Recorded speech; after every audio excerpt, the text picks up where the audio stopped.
अजमेर दरगाह के बाहर आज अकबर काल के बाद पहली बार मोरूसी अमले की महिलाओं सहित पूरा परिवार धरने पर बैठे और दरगाह कमेटी पर आरोप लगाया कि लॉकडाउन का फायदा उठाकर मोरूसी अमले को खत्म करना चाहती है।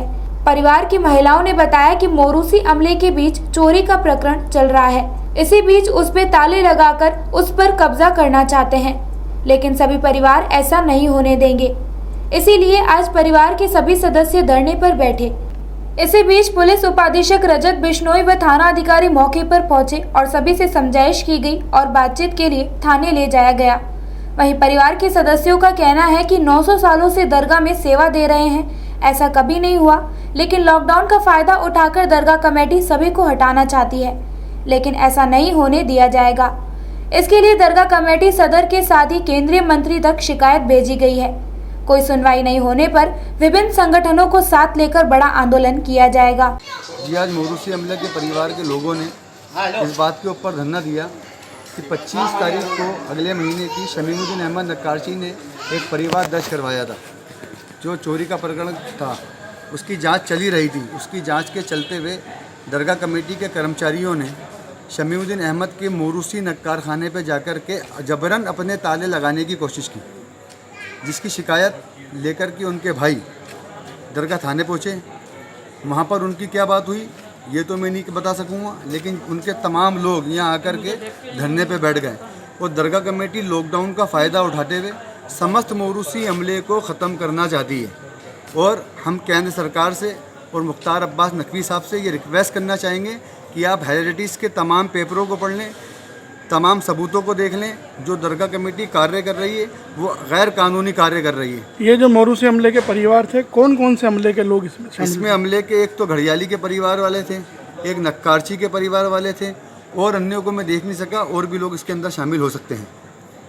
तो मैं केंद्र सरकार से और ख़ास तौर से हमारे अमीन पठान साहब जो अध्यक्ष हैं उनसे रिक्वेस्ट करना चाहूँगा कि प्लीज़ आप इस दरगाह कमेटी के कार्यालय को संभालें, क्योंकि मोरूसियत ख़त्म नहीं हो सकती। और दरगाह कमेटी जिस तरीके से कार्य कर रही है वो अपने एक्ट से हट कर के कार्य कर रही है और अपने संविधान से हट कर के कार्य कर रही है। संविधान का खिलवाड़ कर रही है कि हेरिटेज को हटा रही है, जबकि इसको हटाने का राइट नहीं है, हुजूरों पे कब्जा करने का राइट नहीं है। मोहम्मद शाहनवाज, प्रवक्ता मोरूसी अमला। गिरफ्तारी हुई क्या आज आपके परिवार? यहाँ जब यहाँ पर आकर के लोग बैठे तो सीआई साहब से उनकी बातचीत हुई, लेकिन वो लोग नहीं माने। सीआई साहब ने ये आश्वासन भी दिया कि 11 बजे तक दोनों पक्षों को बिठा करके मैं आपकी बात करवा दूंगा, उसके बाद क्या होगा। लेकिन अमले के परिवार के लोग उस बात से सहमत नहीं हुए। दूसरा पक्ष कौन सा आपके सामने? दूसरा पक्ष सीआई साहब ने ये रखा था कि दरगाह कमेटी के जो नुमाइंदे हैं उनको और जिनसे विवाद चल रहा है उनको बिठा करके सुबह बात कर ली जाएगी।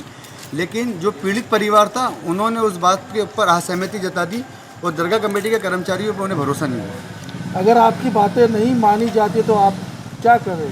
देखिए, अपने हुकूकों को बचाने के लिए आदमी को लड़ना पड़ता है। हम कलम की लड़ाई जारी रखेंगे और दरगाह कमेटी अगर अपनी हरकतें नहीं सुधारेगी तो हमें मजबूर होकर के दूसरे संगठनों का साथ लेके एक देशव्यापी आंदोलन चलाना पड़ेगा। और हमें यह भी महसूस हो रहा है, अब ये मुस्लिम महासभा के अध्यक्ष होने के नाते जो मैं समझ रहा हूँ, ये भी समझ रहा हूँ कि जिस तरीके से मौजूदा केंद्र सरकार ने 3 तलाक को ख़त्म कर दिया था, ये कमेटी के लोग भी इसी तरीके से हमारी कदीमी मोरूसियों को ख़त्म करने की साजिश रच रहे हैं और ये नाकाबिले बर्दाश्त है। इसके लिए हम ठेठ आगे तक लड़ने की ताकत रखते हैं। जी, इन मांगों को लेकर आज आप लोग यहाँ पर बैठे हैं और क्या वजह है? कुछ भी नहीं, हम तो अच्छे वाले घर पे बैठे हुए थे। यही दरगाह कमेटी वाले आके नाजिम आके कब्जा करने लग गए। बंगाली बिहारियों से, चपड़ासियों से ताले डलवा रहे हमारे नौबत खाने पे। 900 साल पुरानी नौकरी है, 8 आने महीना मिलता है हमें। अब ये गलत बात है कि नहीं है नौकरी, ये बताओ। लॉकडाउन के अंदर ये हमारा फ़ायदा उठा रहे हैं गरीबी का, आके ताले लगवा रहे हैं ये, इस वजह से हम यहाँ धरने पे बैठे हैं। ताले वगैरह क्यों लगवा रहे हैं? क्या कहते हैं? दरगाह नाजिम लगवा रहे हैं ताले। क्यों लगवा रहे हैं? क्या कह रहे हैं? वो कब्जा करना चाहते हैं, कब्जा करना चाहते हैं, इस वजह से लगवा रहे हैं। उनकी नीयत में तो लॉकडाउन से पहले से ही खोट थी। इन्होंने सोचा अभी रास्ता साफ है, सब अपने अपने घरों में बैठे हुए हैं, कोई आएगा नहीं, झाँकेगा नहीं, ताकेगा नहीं, और पुलिस वाले भी इनका साथ दे रहे हैं इस चीज़ के अंदर। आज जो फैमिली बैठी है सब मोरूसी परिवार के अलग? जी हाँ, नहीं, सब हम एक ही परिवार के हैं, एक ही परिवार के, और हम बहुत ज़्यादा परेशान हो गए। कब से आप लोग ये व्यवस्था संभाल रहे हैं? संभालेंगे हम मतलब जब तक ये मेरी बात सुनो 900 साल हो गए 900 साल हो गए संभालते हुए। हमारी पुरखे करती हुई आ रही है, 8 महीने से संभाल रहे हैं। सिर्फ 8 महीना मिलता है और उसके अंदर भी ये नियत लगा के बैठे हुए हैं कि किसी ना किसी तरीके से हम इस पर कब्जा कर लेंगे और हम कब्जा नहीं करने देंगे। हम कब्जा करने नहीं देंगे इनको किसी भी हाल में, भले कुछ भी हो जाए हमारे साथ में। हम कब्जा बैठेंगे जब तक बैठा जाएगा हमारे से, जब तक हक नहीं मिलेगा हमारा, हम बैठेंगे। कितने लोग हैं आपके जो आज बैठे हैं यहाँ पे दरगाह बाजार? अभी तो 10-12 लोग हैं और भी आ जाएंगे हमारे, बहुत सारे, ये बहुत बड़ी फैमिली है हमारी, आ सकते हैं यहाँ पे। पुलिस में क्या आश्वासन दिया?